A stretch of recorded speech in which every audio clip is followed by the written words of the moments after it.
Ready? Start. Sir, I thank you for giving me an opportunity to speak on this bill. I would like to compliment the Honorable Minister and his ministry for bringing forward this bill. I stand here in total support of the tribunal, but there are a few queries in my mind. I do not doubt the Honorable Minister's integrity or intention in bringing forward this bill. I feel the bill needs to be strengthened in respect of a few topics which I would like to highlight. Since I have very little time at my disposal, I would just come to the points. In the context of the 86th report of the Law Commission, there was a suggestion that the tribunal has to be in every state so that it is more accessible and quicker in disposing the matter. That is not found here.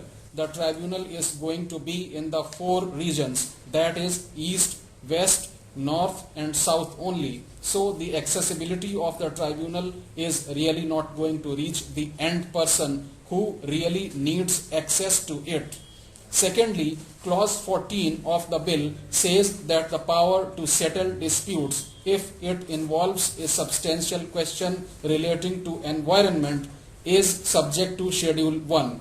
Schedule 1 specifically does not cover ecology, wetlands and lakes. All these do not come under the term pollution. So I would urge upon the Honorable Minister to guide us. The whole idea of getting this tribunal in this specific bill is about the right to live. He is talking about the right to live. If he is talking about the right to live, it takes beyond food and livelihood. It is about air, water, environment and everything. So this particular point in clause 14 does not cover the entire meaning in the constitution of it.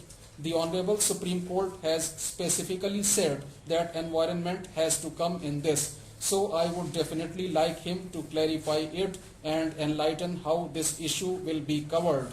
The other point is about civil courts. The civil court was an option for people before the tribunal happened. Now this has been removed because of the tribunal. So if a person in any part of rural India likes to make an intervention about his environment, he may not be able to go to a tribunal. Would this be really the right way to go forward? The accessibility to the civil court has been totally diluted. Would the civil courts be considered to be brought in again? It is not possible for every person to go to the tribunal and then go straight to the Supreme Court. Anyway, it is a double-edged sword. If you take it into 2 phases, you go to the tribunal and then straight away to the Supreme Court. For a big company, it could be a very easy option, but I am not sure a common man can go quickly to a tribunal or a high court. It is an option for him to at least prolong or delay the process, but it can be used either way by both the parties. If you could kindly clarify this point, I would be happy. The other point is that the power of framing schemes does not exist, which the Supreme Court had before in respect of the Ministry of Environment when they used to take decision on this. It is like environmental solutions. If you remember, when the issue of the Taj Mahal came up, they said that the color was changing. There was a policy decision taken by the Supreme Court. All the businesses which were there were moved out. So it was an environmental solution which the Honorable Supreme Court gave. Will this tribunal be able to support, monitor and do a follow-up? I say this because it is not just a case of gas leak or water getting polluted in an area. Suppose this happens somewhere and there is effluent coming out. Should there not be a monitoring system? Even if you go to the court, the Supreme Court would monitor it. But I feel this is lacking in this bill. This is a very important thing and this is more applicable to chemical zones. There are a lot of chemical zones in this country. If you see the state of Maharashtra where I come from, most chemical zones are near rivers. Do we have an option of shifting those plants from there? Could that be an option? We will have to review this entirely and it is more for the chemical zones. I think environmental solutions are extremely crucial for this tribunal. The other thing is about molding the requirement of relief. When we talk about civil courts, the civil courts do not have the option of doing it. Take the case of Bhopal gas tragedy, where repercussions had come out much later. Suppose something happens today and there is a requirement of molding the relief. Will this tribunal have the right to do it? That is the clarification I am looking to get from the Honorable Minister. Environment is about nature. It is not about suing one party or the other and the issue ending there.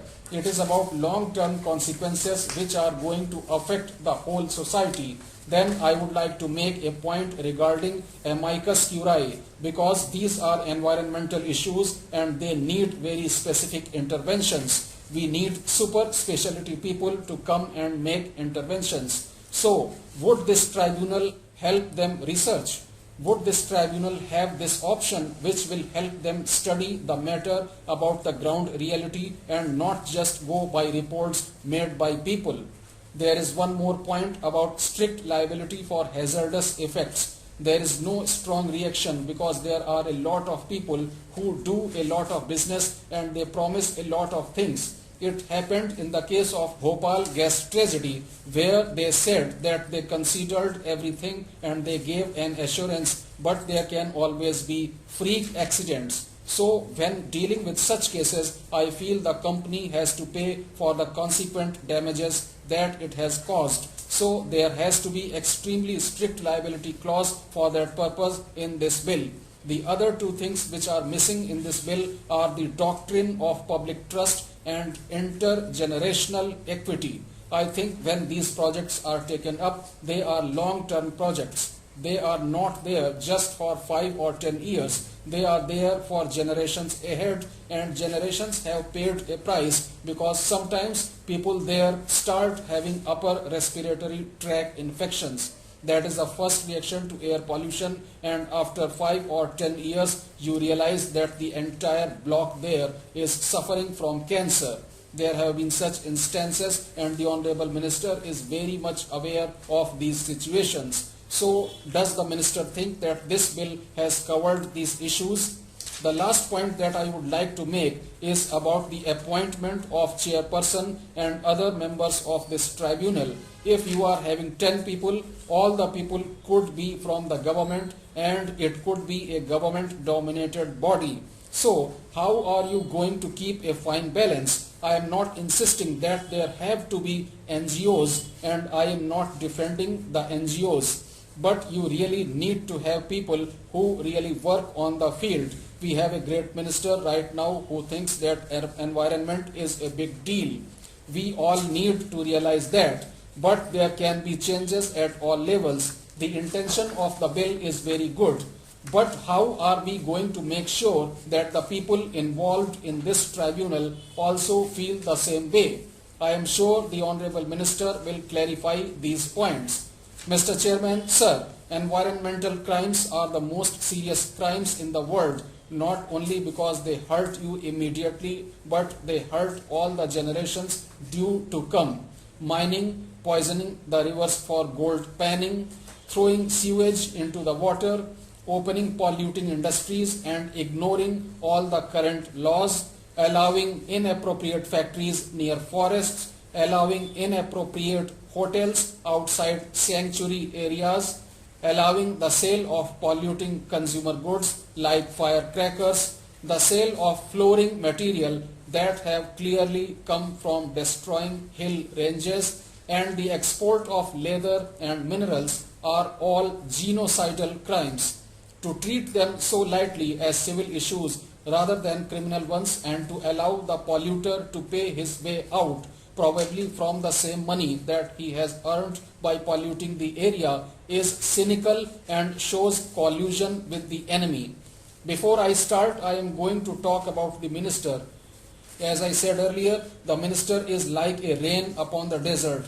We have waited for 20 years for a good minister, and he and I share the same values. The only difference between us is that I am so passionate about India. I want everything done today, and the minister wears his passion like a cloak, which he takes off and puts on when he changes ministry. I would urge him that if he could be the best minister in the entire cabinet, he is in a very ticklish position.